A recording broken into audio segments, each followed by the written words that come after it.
Bom dia, senhoras e senhores.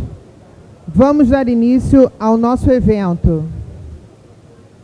Neste momento, convidamos para compor o palco a presidente da Associação Comercial do Rio de Janeiro, senhora Ângela Costa.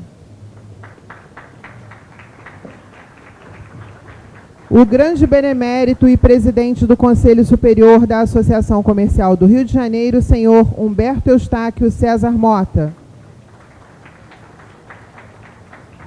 O presidente da Gávea Investimentos, economista Armínio Fraga. O benemérito e vice-presidente de Desenvolvimento Estratégico da Associação do Rio de Janeiro, senhor José Antônio do Nascimento Brito, que será o mediador do nosso evento.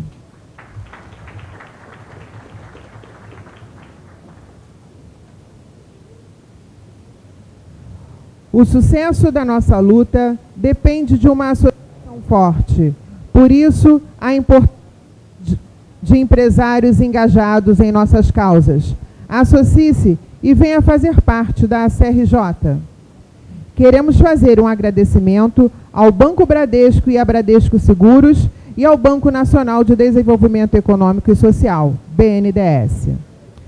Gostaríamos de lembrar aos presentes que durante a palestra estaremos recolhendo as fichas de perguntas. Para fazer a abertura desta reunião, convidamos a presidente da Associação Comercial do Rio de Janeiro, senhora Ângela Costa.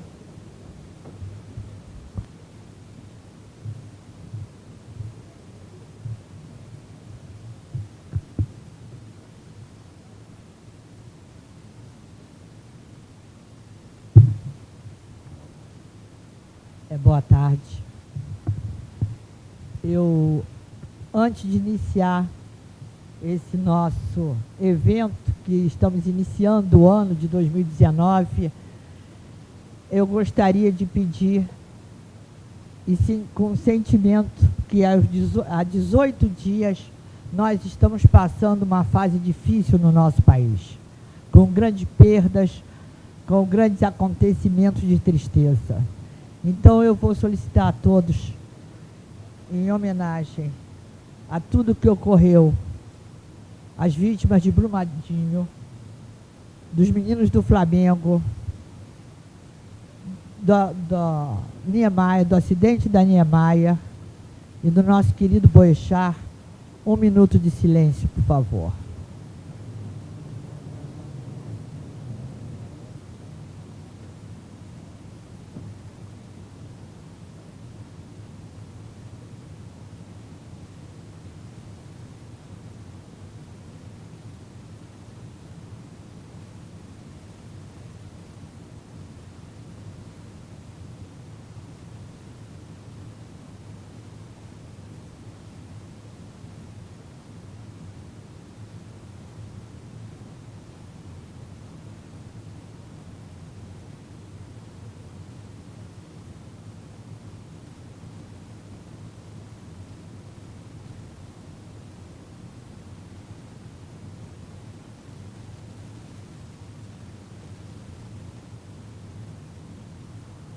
Obrigado.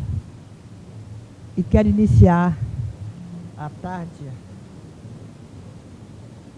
tarde de hoje agradecendo e registrando a presença do nosso convidado, Armínio Fraga.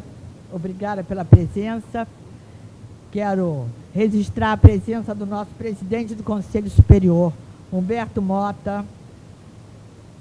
Agradecer a presença do secretário de Estado de Fazenda, nesse ato representando o governador Luiz Cláudio Rodrigues Carvalho, ao secretário de Turismo, Otávio Leite, nosso querido amigo da casa, ao meu primeiro vice-presidente, Benjamin Nazar, que hoje nos visita, ao coronel Robson Queiroz, representando o Exército, Comando Leste, coronel, eu tô até emocionada disso tudo, ao Braga Neto, ao nosso benemérito e vice-presidente e mediador, Antônio Nascimento Brito, nosso vice-presidente Armando Mariante, ao capitão de mar e guerra Cláudio Souza Freitas, representando o 1º Comando do Distrito Naval, agradecer aos cônsul-geral da Bélgica, Jean Paul, a Eveline, cônsul-geral do Canadá, ao presidente da SNA, Antônio Alvarenga, tá? Ao vice-presidente do Conselho Superior, Marco Polo, e a presença também do nosso segundo vice-presidente, Hélio Ferraz. Eu paro por aqui, porque senão tenho que cumprimentar, vou ficar a tarde toda.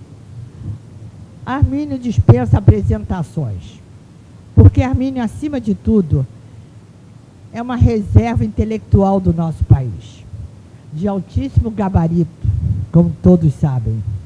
Na adega nacional de pensadores, que não temos muito, Armínio é uma grande reserva especial. Ouvir-te, Armínio, é sempre um privilégio, mas ouvir suas reflexões nessa quadra tão especial e tão importante pelo qual atravessa o nosso país é mais do que um privilégio. Para além das reflexões que você certamente nos imputará, ouvir os seus comentários e suas percepções nesse início de 2019 é uma verdadeira degustação. Armínio, carioca da gema, estudou a vida inteira no Santo Inácio e na PUC. Trabalhou no Banco Central Norte-Americano, o FED, é doutor em economia, foi professor de universidades norte-americanas, diretor e depois presidente do Banco Central do Brasil, foi presidente do conselho do BMF Bovespa, enfim. Armínio fez muita coisa, deu e continua dando muitas contribuições ao nosso país. O que eu li para vocês é só um sumário, e eu paro por aqui, porque se for ler tudo que o currículo de Armínio e tudo que ele fez, ele não vai ter tempo de fazer a palestra hoje.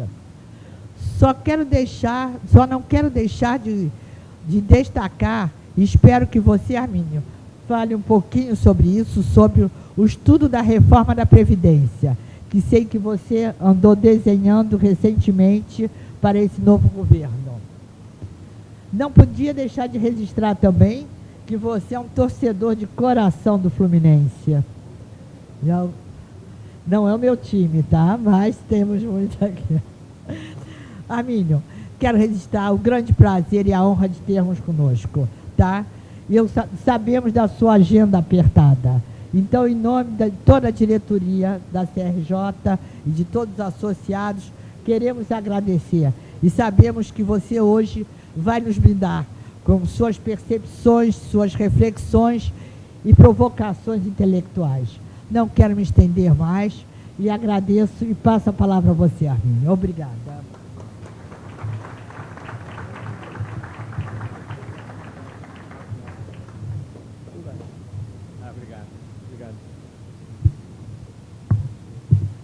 Obrigado, Ângela. Um prazer, uma honra estar aqui com tantos amigos, estar aqui com Humberto, Josa, ministro Marcílio. Não vou alongar muito a lista, pego carona com a sua. É um especial prazer estar aqui falando para esse grupo na nossa cidade, num momento assim, reconhecidamente difícil que nós estamos vivendo aqui no Rio e nosso país também. Eu organizei um pequeno roteiro para não falar demais, para ver se dá tempo de nós conversarmos depois. Eu vou seguir isso aqui para não tomar tempo demais de vocês. O roteiro é assim, é um pouco um pano de fundo dessa situação aí que tanto nos machucou durante essa fase de recessão, de crise, um pouco de diagnóstico e depois tentar pensar um pouco no futuro e em providências que acho que precisam ser tomadas para que nós possamos sair dessa situação bem melhores do que entramos. Então, pano de fundo assim bem distante. É sempre bom nós termos em mente, apesar de momentos bons, na economia nacional, na política nacional também, que nos últimos quase 40 anos a nossa taxa de crescimento foi muito modesta, eu diria medíocre até. O Brasil cresceu mais ou menos no mesmo ritmo que os Estados Unidos, que eu uso aqui como exemplo, vamos dizer, da fronteira da produtividade. Como nós estamos longe da fronteira, em tese, nós deveríamos estar crescendo muito mais rápido, nos educando, investindo, copiando, o que for. Mas isso não aconteceu. Esse período inclui assim, fases de grande sucesso, eu diria. Fernando Henrique, com certeza, o primeiro mandato do presidente Lula foi muito bom também. Mas, apesar disso, os resultados foram muito modestos. Nos períodos Lula e Fernando Henrique, o Brasil cresceu mais ou menos junto com a média da América Latina, que é razoável, mas está longe de ser um padrão asiático. Depois, com a administração Dilma Rousseff, foi uma tragédia. O Brasil cresceu muito abaixo, uns 3% ao ano a menos. E sendo que no final nós vivemos uma mini depressão. Acho que não há como não usar essa palavra. Aconteceu num período muito curto de tempo uma queda de 10% na renda per capita do Brasil. Isso é trágico. Se vocês imaginarem que a renda das pessoas aqui devia estar crescendo no mínimo uns 2% ao ano, 3%, nós ficamos 20% abaixo do que seria natural. E as pessoas sentem isso não é uma conta abstrata. Esse número, ele sintetiza algo que afeta diretamente a vida das pessoas. Essa crise não foi apenas econômica também, desnecessário enfatizar isso, foi uma crise social, política e, por que não dizer também, uma crise de valores. E, no fundo, isso sugere que existem raízes comuns para esses problemas. Isso tudo é uma coisa só. Tá? Caminhando um pouco para a economia, uma característica recente dessa confusão toda foi um verdadeiro colapso das finanças públicas do Brasil. Esse é um colapso de grande magnitude. Ele veio na esteira de um período de crescimento contínuo do gasto público no Brasil. A proporção entre o gasto público e o PIB cresceu desde a Constituição bastante. Isso forçou o crescimento da carga tributária também, sob pena de nós termos tido uma crise ainda maior do que a que tivemos. E, além do mais, a partir aí de 2014, aí, governo Dilma, caminhando para as eleições, um total colapso das finanças públicas que se espelhou numa perda de 5 a 6 pontos do PIB no saldo primário. Isso é enorme, enorme. O Brasil vinha ali equilibrando as suas contas, até uma esperança de ver o endividamento diminuir, e de repente o endividamento cresceu e continua a crescer num processo de bola de neve. O crescimento anda baixo, o juro caiu, mas segue ainda alto para padrões mundiais, e o saldo primário, que seria, para quem é empresário, a geração de caixa da empresa, sumiu. Então, a empresa que não está gerando caixa está se endividando para pagar o juro. Mais ou menos isso que nós temos aqui, ou pior. O nosso estado não foi diferente, talvez tenha sido até pior do que a média. Está aqui o secretário de Fazenda, desejo a ele, novo secretário de Fazenda, desejo a ele muito sucesso. Nós precisamos do seu trabalho, muito, capricha lá. Bom, além disso tudo, o gasto público no Brasil é muito amarrado. Então, há pouco espaço para se mexer, tanto do ponto de vista de um ajuste que hoje é urgente, mas também do ponto de vista da gestão. Então, esse é outro quadro, o ministro Paulo Guedes tem tocado nesse assunto. É um tema tem essa característica de praticamente eliminar a chance de gestão da coisa pública em momentos difíceis. Um problema específico de respeito ao caso da Previdência, já foi me colocado aqui pela nossa presidente. E esse é um caso particularmente complicado, porque o Brasil é um país relativamente jovem, mas gasta com a sua previdência tanto quanto ou mais do que países já maduros, relativamente velhos. Isso é muito complicado, porque à medida que o país envelhece, fica mais difícil, tem mais gente se aposentando, o que significa um peso maior para a geração de renda no país, para os que estão trabalhando. Isso é muito grave. Esses números no Brasil merecem uma comparação. Não vou usar muito número não, mas esse aqui eu acho que vale a pena e é algo que eu não tenho falado muito sobre isso. E é uma continha só, mas me perdoem, eu vou pedir para vocês fazerem essa conta comigo. Se nós somarmos aqui no Brasil a folha de salário do governo como um todo, então federal, estadual, municipal e também legislativo, judiciário, todo o governo, o Brasil gasta aí uns 13-14% do PIB. Se nós acrescentarmos o gasto com a previdência pública, nós chegamos a outros 14%, que é a maior componente do gasto público aqui. E essa soma, portanto, que é a conta com gente, funcionários públicos e aposentados, públicos e privados no caso, isso dá 28 pontos do PIB, tá? Se nós compararmos esses 28 pontos com o número equivalente para o Chile, para a Colômbia e para o México, para escolher 3 países que estão iguais ou melhores do que nós, eles gastam de 8 a 10 pontos do PIB a menos. Isso é muito para quem não acompanha esse tipo de assunto. É uma diferença enorme. Leva a uma série de questionamentos. Bom, eu vejo, no entanto, algumas oportunidades aí se colocando para nós. Nem tudo é tragédia. Em primeiro lugar, o próprio ciclo econômico sugere que há espaço para uma recuperação. Depois, em geral, de uma recessão, se tem desemprego, capacidade ociosa, e à medida que a economia comece a ganhar ritmo, isso tende a ser um espaço para se crescer sem inflação. Isso nós temos, no ponto número 1.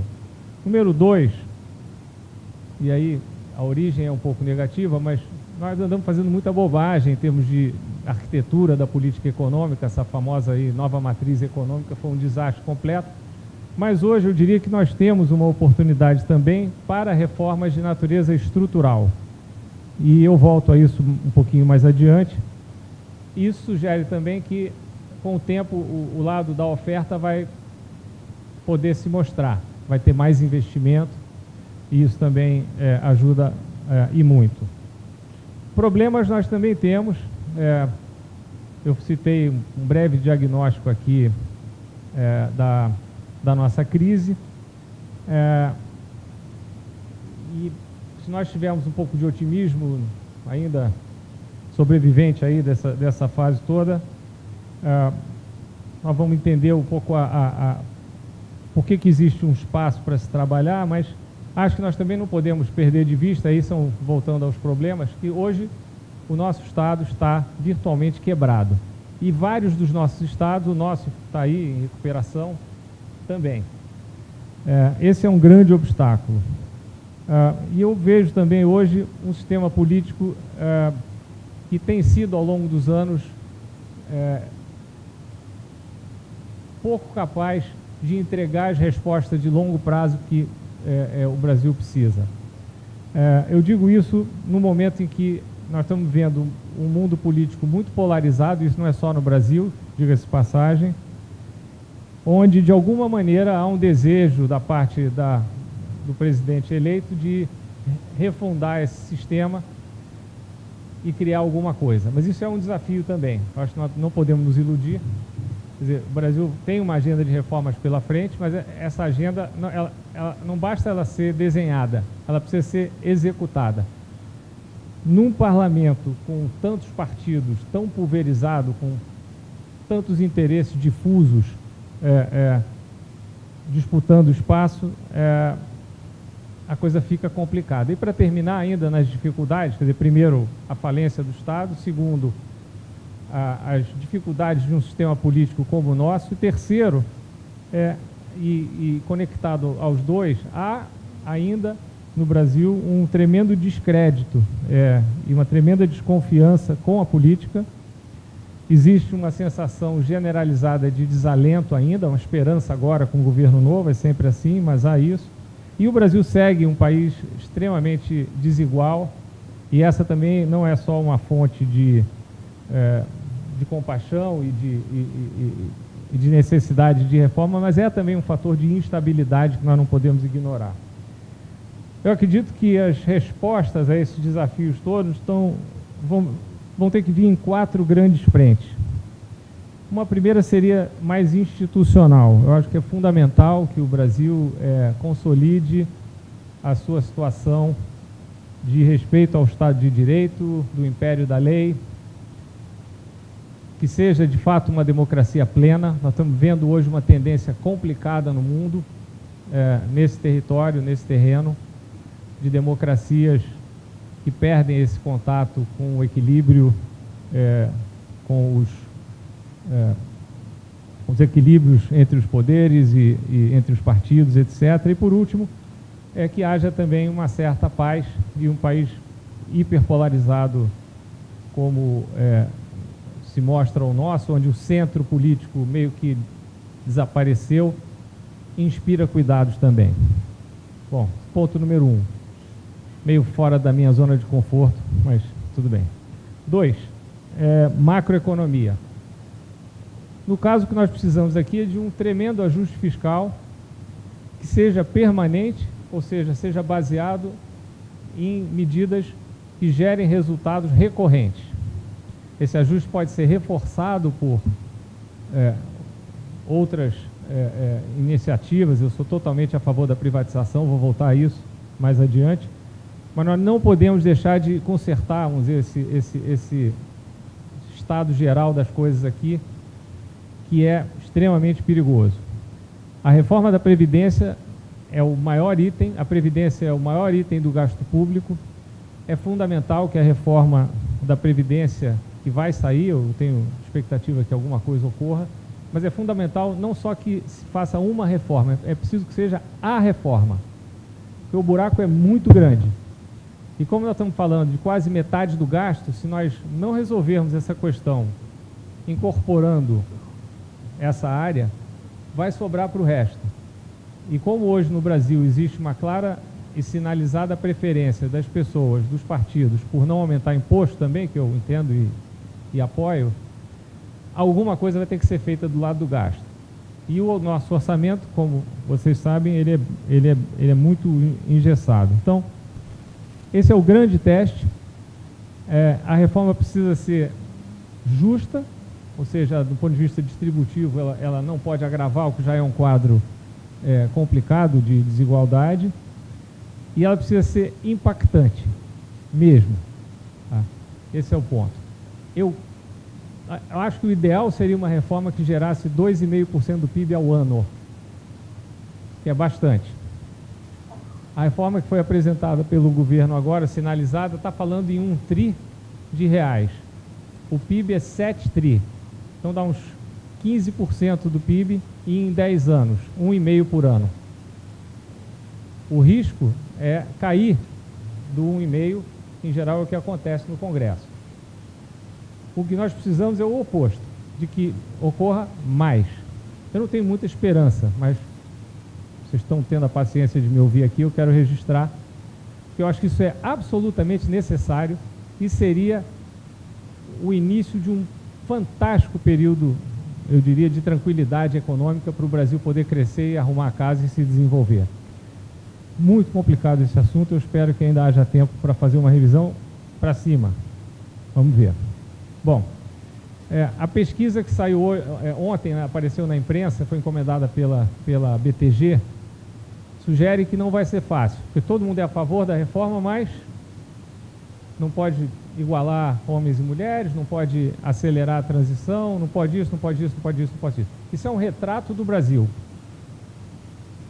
aquele negócio do meu pirão primeiro, essa história. Não, isso não funciona. Agora, como fazer para evitar esse tipo de problema é algo a se discutir. Bom, então essa é a agenda macroeconômica. Terceiro, uma agenda de produtividade. Eu não vou falar muito sobre essa, que está bem batida. Apenas relembrar que nós temos uma economia hoje muito complexa, muito amarrada, com muitas distorções, problemas de todo lado, que vão dos temas mais batidos aí, sistema tributário, regras trabalhistas, custo do capital, falta de infraestrutura, coisas assim muito básicas e onde as carências são enormes, mas que inclui também, tem que sim falar nisso também, inclui educação, saúde, saneamento, etc. Isso tudo faz parte de um país que não só vai melhorando a qualidade de vida das suas pessoas, mas vai crescer mais também. Tá? Eu estou fazendo aqui uma pequena propaganda do meu último tema. O Brasil precisa construir hoje condições para aumentar muito o investimento. E a área onde isso tende a acontecer é na infraestrutura. E nós sabemos, pela mera observação, mas a pesquisa mostra e confirma isso, que a nossa infraestrutura está caindo aos pedaços. O Brasil precisa muito de investir na sua infraestrutura em todos os seus aspectos. Eu não vou listar aqui, podem pensar qualquer um aí, precisa. Tá? Bom, para ter infraestrutura, precisa capital. O governo não tem. Nem tem competência, nem dinheiro. Então vai ser preciso mobilizar capital privado. Como? O Brasil precisa oferecer regras claras e razoáveis. O ponto da razoabilidade é importante, porque as regras aqui mudam muito. Nossa Constituição já foi emendada, não sei, algum advogado pode me corrigir, 90 vezes, mais de 90 vezes. Que é o mais difícil de se fazer do ponto de vista legislativo. Então, se as regras não forem, além de bem desenhadas, do ponto de vista jurídico, elas não forem também razoáveis, eu, como investidor, teria medo. Regras equilibradas, é isso que nós precisamos disso. Elas existem em alguns setores e têm dado certo. E eu acho que vamos precisar muito mais disso. Por último, nessa área ainda de reformas ligadas à produtividade, o Brasil precisa se integrar internacionalmente, com certeza. Acho que existe aí uma proposta do governo de caminhar nessa direção, que eu apoio integralmente, junto com as demais reformas. E acho que o Brasil precisa se integrar a si próprio. Esse tema da infraestrutura é curioso, porque se nós combinarmos ou juntarmos o manicômio tributário que nós temos com a falta de infraestrutura, hoje é difícil se fazer negócio no Brasil. Se a empresa está sediada no Rio, quer fazer negócio com Minas, é complicado. É mais difícil do que uma empresa canadense fazer negócio com a França. Então, esse é um negócio também absurdo que poderia ser corrigido. Bom, esse é o meu terceiro ponto. Então, temas institucionais, macro, produtividade. O último é o lado social. Existe, a meu ver, e já não é de hoje, uma importantíssima agenda de natureza distributiva no Brasil, e essa agenda segue extremamente atrasada. Alguma coisa se fez com o Fernando Henrique, com Lula, mas o nosso ponto de partida era de radical desigualdade. Isso é preciso que se frise, não é apenas uma questão de compaixão. Tá? Eu acho que é mais. É uma questão de produtividade, de equilíbrio social, de paz para o nosso país.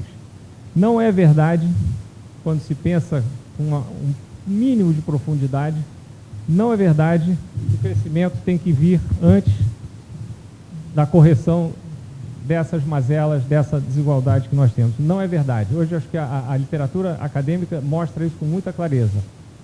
As coisas têm que andar juntas, e no nosso caso isso para mim é claríssimo. Nós temos uma vasta, são dezenas de milhões de pessoas excluídas do mercado de trabalho moderno. É um baita de um problema. Qualquer um que conhece aqui a Zona Norte, Zona Oeste do Rio de Janeiro sabe, são pessoas que não têm esperança. Isso é muito ruim. Isso vai afetando o comportamento, os costumes, e nós estamos aqui no Rio, sobretudo, mas isso vale para todos os estados, num caminho muito perigoso de degradação de valores, de práticas, etc. Nós estamos falando aqui, portanto, na construção de uma nação. Eu não uso a palavra reconstrução, eu acho que a gente precisa ir muito além do que nós temos e já tivemos. Muito além, é de fato a construção. As pessoas precisam de oportunidades, elas precisam saber que elas têm uma chance, elas precisam de alguma proteção também, com certeza, rede de proteção social, mas precisam entender que elas têm chance, que seus filhos vão ter chances, sem as quais não há paz, não há coesão, não há estabilidade. A desigualdade no Brasil é tanto estática quanto dinâmica. O que eu quero dizer com isso? Ela é estática por óbvio, é o que está aí, é a fotografia. Mas o filme também é complicado. Falta mobilidade. A desigualdade se perpetua e isso virou um jogo que não é nem de soma zero, ele passou a ser destrutivo. Tá? E eu vou aprofundar um bocadinho esse ponto também. Ela é perpetuada através de inúmeros mecanismos que tem a ver com igualdade de oportunidade em última instância, mas que precisa acontecer de fato. Tá?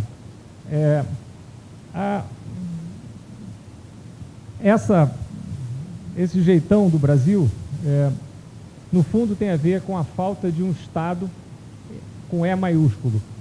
Tá? Um Estado não capturado por interesses, sejam eles privados ou partidários, e que se volte para o bem maior da nação, das pessoas. E tudo isso que aconteceu nesse período recente, inclusive a explosão visual da corrupção, da captura, do patrimonialismo que nós temos hoje aí diante dos nossos olhos, isso tudo precisa ser revertido. É crucial se desmontar esse Estado, e é fundamental, em paralelo, que com os frutos desse desmonte, que vai além do ajuste fiscal que nós temos que fazer, que se procure construir alguma coisa melhor e mais justa. A pergunta é como, em última instância, né? E agora é o caminho para terminar. Do lado que eu chamei aqui de estático, que não é invenção minha, é tema da literatura, acho que o que nós precisamos dar para as pessoas a sensação de que aqueles que trabalham mais, que trabalham bem, que são mais criativos, sejam recompensados no mercado, e eu acredito na economia de mercado, piamente. Nunca houve caso de sucesso prolongado sem uma economia competitiva de mercado. Mas é preciso que se elimine, de uma vez por toda, o que existe no campo do enriquecimento ilícito ou amoral, e isso inclui também o próprio desenho de vários aspectos da própria política pública. A nossa política tributária é regressiva, que é um absurdo. Eu não sou nenhum Piketty, não estou aqui propondo imposto de renda de 70%, ou sequer de 50%, que é o que quem trabalha em Nova York paga. Não é disso que eu estou falando, mas pagar 15%, coisa do gênero, não é certo. E eu penso que, em última instância, o Brasil, economizando esse dinheiro, que faz parte desse Estado patrimonialista, ele vai poder gastar na construção de algo melhor. Um gasto social. Algumas coisas são óbvias, gritantes. Como é possível um país como o nosso ter só metade das residências com o esgoto tratado? É uma loucura, é uma vergonha. Então isso nós temos que fazer. Do lado dinâmico desse processo, que eu insisto, é parte integral de um caminho de desenvolvimento, nós temos que investir sim na saúde. Eu acredito em saúde pública, educação pública, pode ser até provida pelo setor privado, mas com recursos públicos para quem não pode, transporte, etc. Esse é um lado fundamental, porque num país que investe pouco, a pobreza se perpetua. Isso é frase de Eça de Queiroz. Quem se der ao trabalho, leia nas crônicas de costumes deles, publicadas como as farpas. Tem lá uma frase famosa que diz que toda nação vive do Estado, e o Estado pobre paga pouco, e essa pobreza se perpetua, ou algo assim. Minha memória não é tão boa. Bom, e aí? O que esperar? o que eu vejo nesse túnel. Eu não sei muito o que dizer quanto à parte política. Claramente existe uma lacuna hoje no centro. Do ponto de vista de política econômica, não. Acho que temos uma proposta liberal de qualidade, mas temos certamente uma lacuna política no que diz respeito ao centro. Essa lacuna vai ter que ser preenchida. Não é possível um país funcionar com um pêndulo tão amplo. Isso não é estável. E não é, de novo, eu insisto, não é um problema só nosso. Esse pêndulo, se ele não parar no centro, ele acaba sendo uma espécie de bola de demolição. Uma esfera daquelas que vai derrubando coisa para tudo que é lado. O Brasil vai ter que reconstruir. Aí eu estava meio longe da minha zona de conforto, agora estou totalmente fora, porque eu estou na minha zona de ignorância também. Mas eu acho que isso precisa ser feito. Como, eu não sei, mas precisa. O que eu vejo aqui a nosso favor? Nós somos ainda uma sociedade onde as coisas acontecem à luz do dia, temos imprensa livre, temos agora mais e mais os jovens se incorporando à política, e eu acho que daí está a esperança de nós todos de que a coisa melhore. Não acho que vai acontecer da noite para o dia, eu acho que nós temos uma janela de oportunidade econômica agora razoável, mas de difícil execução, e temos esse desafio de reconstrução político, ética e econômica ainda pela frente. Isso era o que eu tinha. Espero que vocês não tenham perdido totalmente o apetite. Eu perdi, mas... obrigado.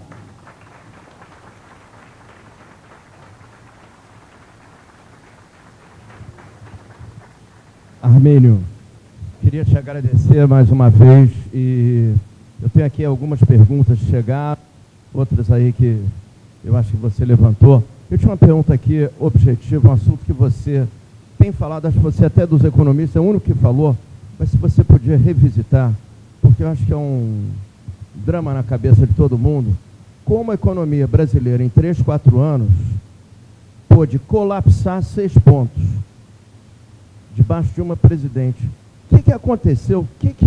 Aonde o Brasil tropeçou? Tá. Isso você tem que se lembrar, esse foi um período em que nós tínhamos uma liderança que acreditava que gasto é vida. Eu acredito que educação é saúde, investimento é vida. O gasto não necessariamente.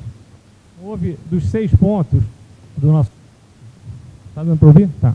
Dos 6 pontos do nosso colapso, 3, metade, foi aumento de gasto. Se você incluir desonerações e gastos tributários. E o outro 1/4 foi queda de receita em função da recessão, um pouco, e outras quedas de imposto também, reduções de imposto. Então, assim, é mais gasto do que... é mais aumento de gasto do que queda de arrecadação em função de uma política mal desenhada. Talvez até em alguns aspectos bem intencionada, mas mal desenhada. Eu acho que foi por aí. E aí veio o colapso econômico, consolidou esse buraco, e agora nós temos que consertar. Isso foi um choque, porque desde 99 o Brasil tinha um saldo primário bem razoável, 3,5% do PIB, e de repente passou a ser um déficit de 2,5%. Isso vai ter que ser corrigido. Mas a origem é aumentar gasto, tanto o gasto direto quanto o gasto tributário, sobretudo. E depois, como isso tudo deu errado, a arrecadação ainda caiu mais. Armínio, eu queria pegar a carona aqui numa pergunta que foi feita pelo José Ricardo Bernardo, espero que eu esteja falando o nome dele certo, que é uma pergunta que expressa enorme ceticismo e frustração em termos das possibilidades aqui da sociedade brasileira, de entender que a gente precisa de sacrifícios, na Previdência, que é legislativo, judiciário, todo mundo tem que entrar dentro desse ajuste. Eu queria também pegar carona aí numa coisa que você falou, porque eu acho que a situação, às vezes eu vejo aí conversa, você já deve ter visto, A sensação que a gente tem é que a democracia brasileira ficou disfuncional, tá certo? Cheia de interesses, cheia de corporações, você mencionou até isso aí, Estado capturado pelas corporações privadas e públicas. Qual é o conserto? Reforma política, você falou da Previdência, reforma política. O que a gente tem aí mais na pauta que seria relevante na tua cabeça? Deixa eu responder, eu vou separar. Ambas são extremamente oportunas, mas com relação à primeira, eu me sinto mais à vontade. Eu vou me arriscar na segunda também, mas na primeira, que diz respeito a essa ideia de que, mais uma vez, se exige da sociedade um sacrifício, etc., o que fazer e como lidar com isso, né? Esse desgaste, essa fadiga de material. É verdade que nós vamos ter que fazer algum sacrifício. O que as pessoas precisam entender, mas é difícil, isso é meio tido como papo de economista, é que nós não temos diante de nós um cardápio que inclua não fazer nada e ser feliz. O cardápio que nós temos hoje é indigesto. Ou se faz o ajuste, e aí eu penso que nós vamos ser felizes, sim, porque o Brasil não tem nada de permanente, estrutural, que seja intransponível, ou nós vamos postergar o ajuste e aí os riscos vão aumentar tremendamente, mas em algum momento eu acho que nós vamos pagar uma conta que vai chegar com juros e correção. Então é uma questão de entender. Por exemplo, na reforma da Previdência, o que se propõe sim, ter que trabalhar um pouco mais antes de receber a aposentadoria, coisas do gênero. Sim. Mas pode acontecer o que aconteceu aqui no Rio. Não ter dinheiro para pagar, é provável que aconteça. E nós estamos, sim, muito próximos disso. Nós não podemos nos iludir. Então, aí é uma questão complicada, porque isso desde Adam Smith, que os economistas têm dificuldade em fazer esse tipo de argumento. As pessoas sempre ficam ouvindo os canarinhos falando assim, não, está tudo certo, não tem problema, e de repente, bum, vem uma bomba. Isso é um pouco do veneno do populismo. Você promete tudo e as pessoas vão acreditando. E os populistas vão ganhando as eleições. Até que um dia eles quebram. O populista, em geral, não perde eleição. Ele quebra. É diferente. Bom, a outra pergunta é bem mais complicada. Na verdade, eu gostaria de pedir que você respondesse, você entende melhor do que eu. Mas, assim, algumas coisas já foram postas em movimento. Dentre elas, a proibição das coligações nas eleições, nas principais, proporcionais. Isso acho que vai encolher o número de partidos. Eu acho que vamos precisar, no fundo, reconstruir os nossos partidos. O centro-esquerda se atrapalhou completamente. Então, assim, isso daí, essa altura do jogo, sugere que vai ter que ser um trabalho de base. Nós precisamos ter partidos que tenham princípios, programas e que vivam, se comportem de acordo com esses princípios para o eleitorado poder escolher. Eu não sei como é que faz. Aí, realmente, essa pergunta... Deixa eu te provocar um pouquinho. Aonde você acha que o seu partido, PSDB, não leu corretamente as estrelas, vamos dizer? Obrigado. Eu não sou filiado, nunca fui. Eu fui sócio-atleta. Perfeito. Eu não sou de jeito nenhum e eu acho que o PSDB se autodestruiu. Assim, eu acho bom ter um partido assim, liberal. Acho essencial. Alô? Estou te ouvindo. E eu acho que algum vai ter que surgir. Eu não sei se o PSDB vai conseguir sair desse buraco que ele próprio cavou. Eu não sei. Aí realmente eu não sei. Foi uma sequência de circunstâncias complicadas e a conferir. Idem para o PT. O Brasil precisa de um partido de esquerda organizado, com ideias bem articuladas, mas esse que aprontou isso tudo aí que nós vimos, junto com outros partidos, junto com lideranças do país, fazendo justiça, me parece de difícil recuperação, a não ser que se faça uma radical e transparente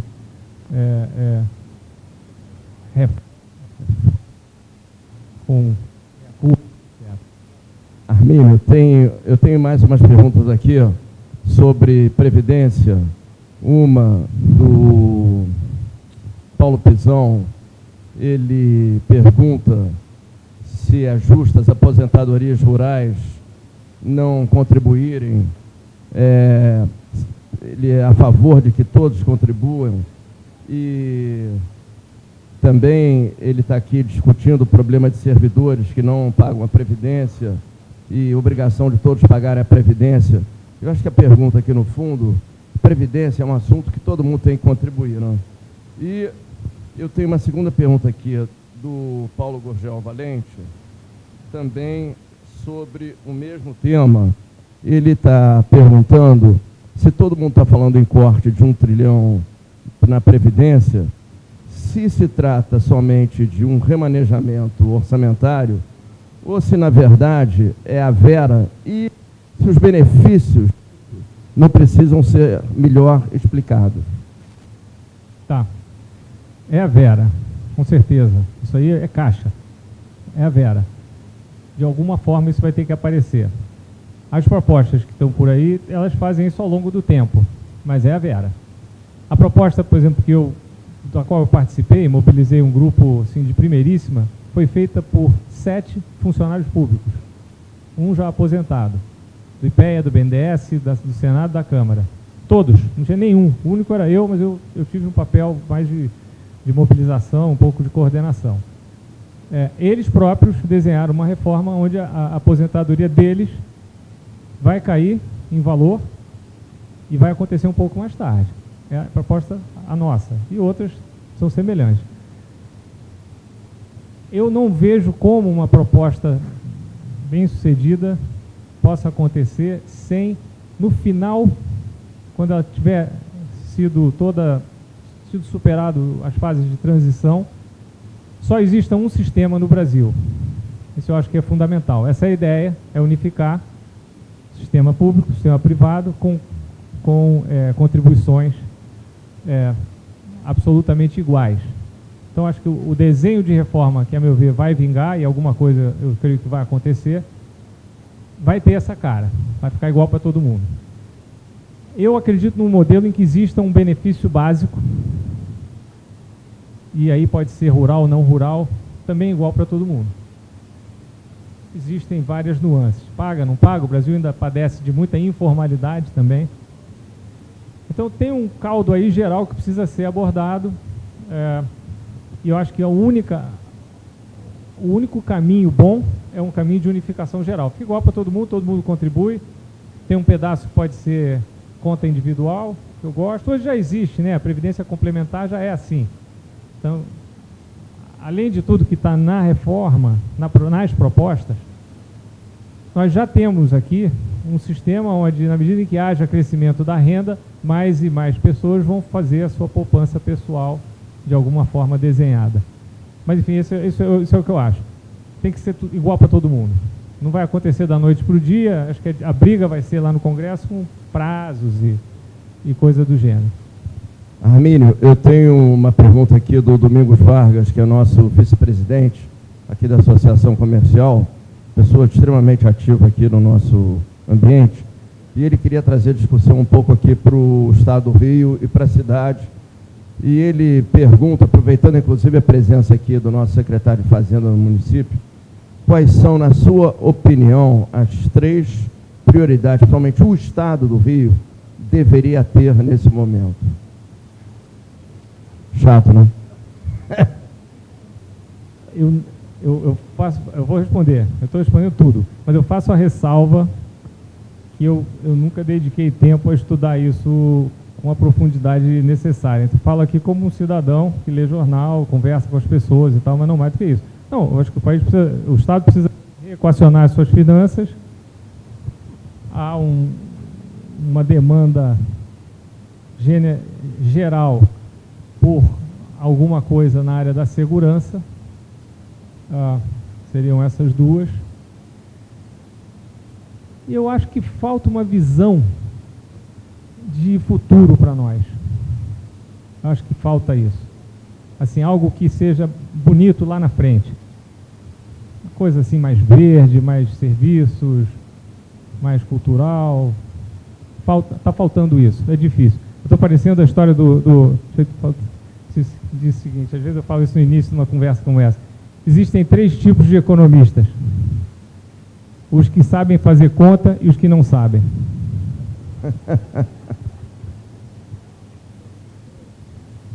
Armínio, tinha uma pergunta aqui, ó, que várias pessoas me pediram para falar.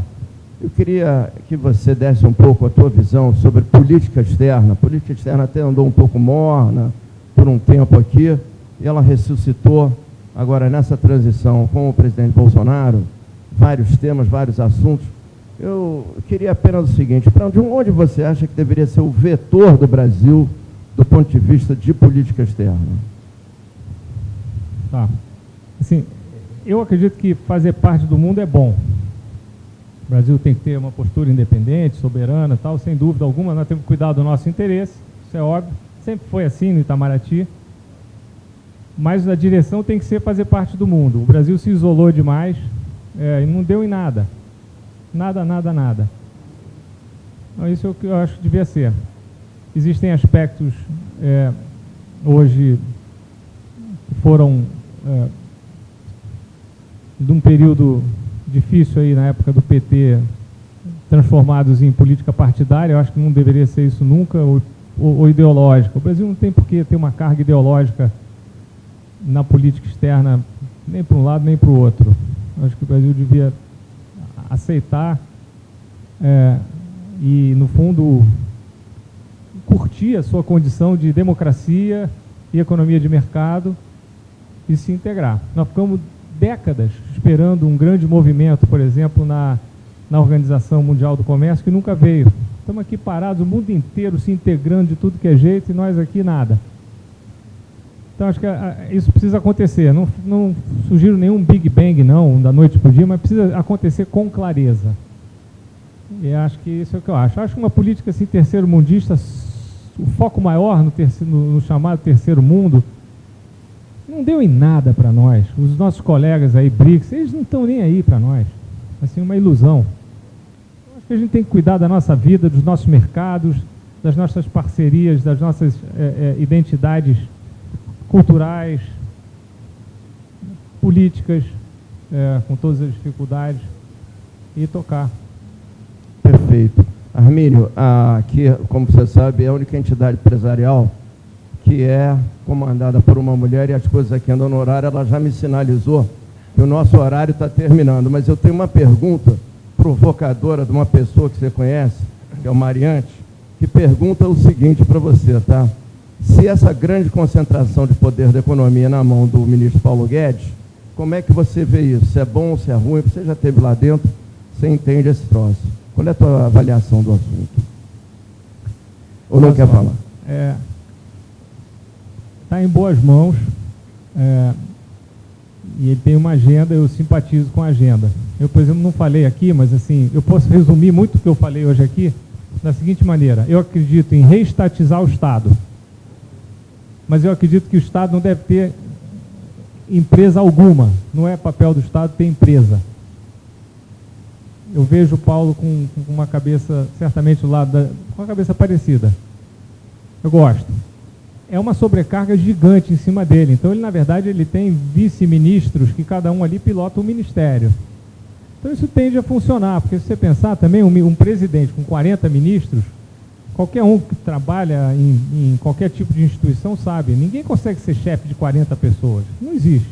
Né? Então, eu não vejo maiores problemas, mas precisa um modelo de gestão que eu acho que é o que está sendo feito.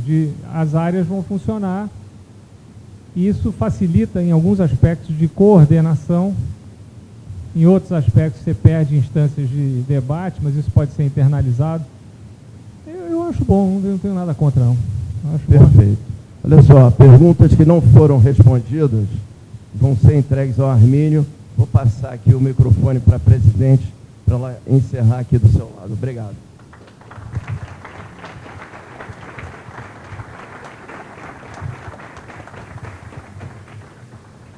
Armínio, eu só quero mais uma vez agradecer a você. Eu acho que saímos daqui com várias reflexões e com vários trabalhos de casa, de pensar como conseguir, até que se consiga pontos como a reforma da Previdência, que esse Congresso entenda a necessidade. Eu acho que cabe a cada um de nós, cidadãos, realmente trabalhar nisso, aonde é possível. E não quero mais estender e dizer muito obrigada a você. E um bom almoço a todos.